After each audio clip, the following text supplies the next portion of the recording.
40 here. So I just heard from a friend who commented, I often talk about toxic people and the importance of keeping toxic people out of your life. So bad people make you feel bad. So if you have people in your life who consistently make you feel bad, they're bad people. Right? Another way of defining them is if they've got a personality disorder, narcissistic personality, grandiosity personality, borderline personality disorder. But if you got anyone in your life consistently makes you feel worse, right? You've got someone who's toxic and dangerous for your well-being. So it's not just Hamas who can go off and explode at any time. Right? It's people in your life. As soon as you form any kind of connection with someone, you're setting up the inevitability of betrayal. Like we will always feel, occasionally or at times, or God forbid regularly, betrayed by other people when their values and their choices are not exactly in line with what we expected. So if they put a greater priority, say, on doing some job or work or something else rather than getting together with you, like you might well feel betrayed. When a friend gets married, particularly has kids, they're going to be much less available. Or if you try to make plans with someone who's got kids, often they're going to flake because they've got these overriding responsibilities. But I'm thinking particularly for someone who's continually giving his opinion and perspectives online, it's a challenge to maintain friends. And so I'm kind of gobsmacked by people like Dennis Prager who say they've never lost a friend. So what person never loses a friend? Right? If what he's saying is accurate, essentially means someone who doesn't change. Right? Mismatch theory. Right? The more you mismatch with your friends, or balance theory. Is it balance theory? I'm blanking now. Maybe it's balance theory. Right? The more you mismatch with a friend, the more strain to put on the relationship. So if you don't agree about your favorite type of music or your favorite sports team or religion or your approach to religion or food or culture or politics, like the more you disagree with someone, the more strain the relationship comes under. Right? The more you have in common with someone, right, the stronger the bond. So the only way you never lose a friend is if you never change.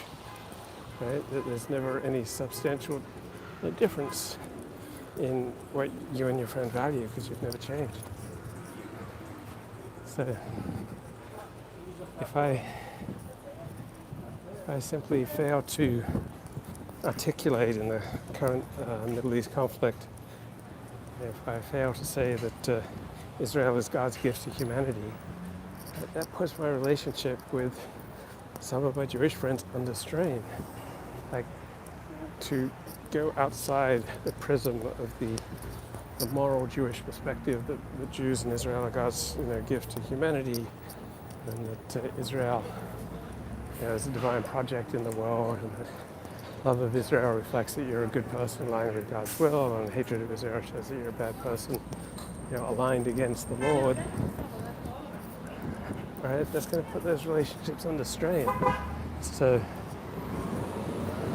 how on earth would someone who is sharing ideas and perspectives for a living or as an avocation, how on earth would such a person never lose a friend? Because the more you differ from a friend, right, the more strain you become under. So Ricardo and I are both fans of Dallas Cowboys. It's something that brings us together. In fact, when we've hated each other, it's sometimes been like the one safe topic that we can talk about. But let's say Ricardo ceases to be a fan of the Dallas Cowboys, and for all I know, he's no longer a fan of the Dallas Cowboys. Right? That would remove the one plank that we've often relied on to have, some sort of connection. So even something as trivial as your favorite National Football League team can very well mean the life or death of a friendship. Like family, you can just pick up. So I think I went 14 years without seeing my brother. Yeah, between year 2000 and year 2014. Went 14 years without seeing my brother in person. We met up in person. We just carried right on. But friends aren't like that. There's some tending to and some nurturing. And if a friend moves from Orthodox Judaism to non-Orthodox Judaism and non-Orthodox Judaism to Orthodox Judaism, it's going to place, in all likelihood, a considerable strain. Like if his interests, values, politics, culture, perspectives on life, tastes change, right? So you have less in common,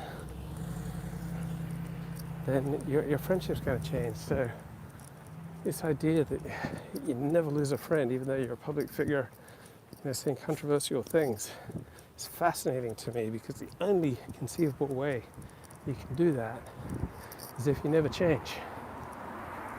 Because as soon as you change, and particularly in relations with family, and that puts a strain on your family. So your family is used to you being in a certain box, like you're the rebel, or you're the head of the family, you're the responsible one, you're the reliable one. And as soon as you change, away from people's comfortable perception of who you are, so particularly with family, but also friends, it's going to put strain on that relationship. Like, people don't like people who frequently change. And I can tell you this because I'm someone who frequently changes. And it puts an enormous amount of strain on my relationships.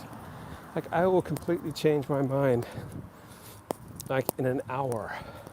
Like, I was completely changed by the Kaufman's critique.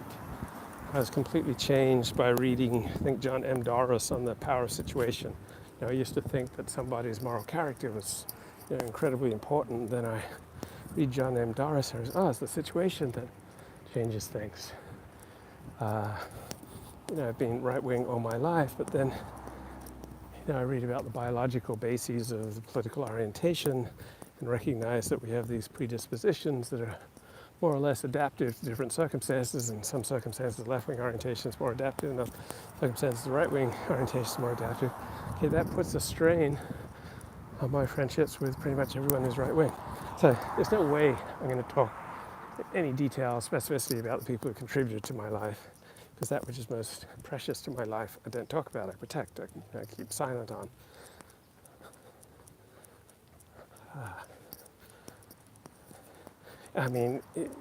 People that I confide in, they change too. They can go volatile. They can take offense at some perspective that I have, some opinion, some narrative that I change into, and then they may very well go on the warpath and denounce me and use everything that they've learned when we were friends to try to tear me down. This is particularly true in the online space, where people are often incredibly volatile. People who spend a lot of time online tend to lack real-world connections, and thus they tend to be volatile. So people are fans and friends one moment, they can turn easily into your deadliest enemy next moment. But also, I just find, generally speaking, I try to keep all my relationships kind of in a vessel. I don't introduce people very much, and what I say to Joe and what I hear from Joe pretty much just keep between Joe and me. And what goes on between Lisa and me, right? I pretty much keep that between Lisa and me. So I don't leave, a trail of breadcrumbs on how to hurt me. Right? The most precious, the most powerful, most meaningful relationships I have in my life, or interactions I have in my life, or communities I have in my life, I don't talk about. Right? Because maybe it's this traditional Jewish notion of that which is most holy.